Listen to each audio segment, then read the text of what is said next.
પાટણ ખાતે ભાજપના પૂર્વ મહામંત્રી કેસી પટેલનો સન્માન સમારોહ યોજાયો હતો, જેમાં પૂર્વ મહામંત્રી કેસી પટેલનો સન્માન સમારોહ કાર્યક્રમ દરમિયાન એક નિવેદન હાલ ખૂબ ચર્ચામાં છે। કાર્યક્રમ દરમિયાન કેસી પટેલે પાટણ પોલીસ વિરુદ્ધ ગંભીર આક્ષેપો લગાવ્યા છે। તેમણે કહ્યું કે પોલીસ ખાનગી વાહનો ચાલક પાસેથી 500 થી 1000 રૂપિયાનો હપ્તો વસૂલે છે। આ કારણે બહારના વાહન ચાલકો પાટણમાં આવતા નથી।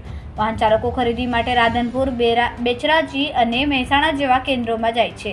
આના કારણે પાટણમાં ધંધા રોજગાર આગળ વધી શકતા નથી, જે નિવેદનને લઈને રાજકારણ ગરમાયું છે।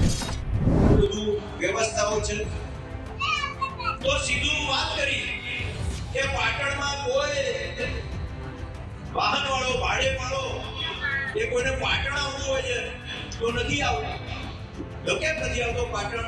કે રાધનપુર જતો રહે, એ મહેસાણા જતો રહે, એ આવી રીતે બહુચરાજી, હારી આ બધા સેન્ટરોમાં જતો રહે, પણ પાટણમાં નથી આવતો।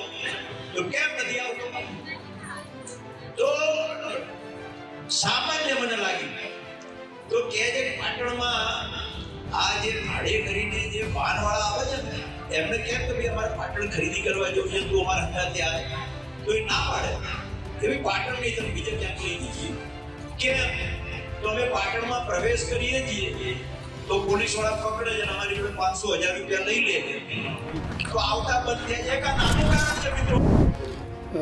પાટણ જિલ્લામાં જિલ્લા ટ્રાફિક પોલીસ અને સિટી ટ્રાફિક પોલીસ જાહેરનામાનું પાલન કરવા બાબતે અને બીજા ટ્રાફિકના નિયમોનું ઉલ્લંઘન ન થાય એ બાબતે દંડની કાર્યવાહી કરતી હોય છે। એના ભાગરૂપે પોલીસ દંડ લેતી હોય છે અને આજે નિવેદન સોશિયલ મીડિયામાં ચાલે છે એ બાબતે પણ અમે તપાસ કરી અને ચોક્કસ એમાં કાર્યવાહી કરશું।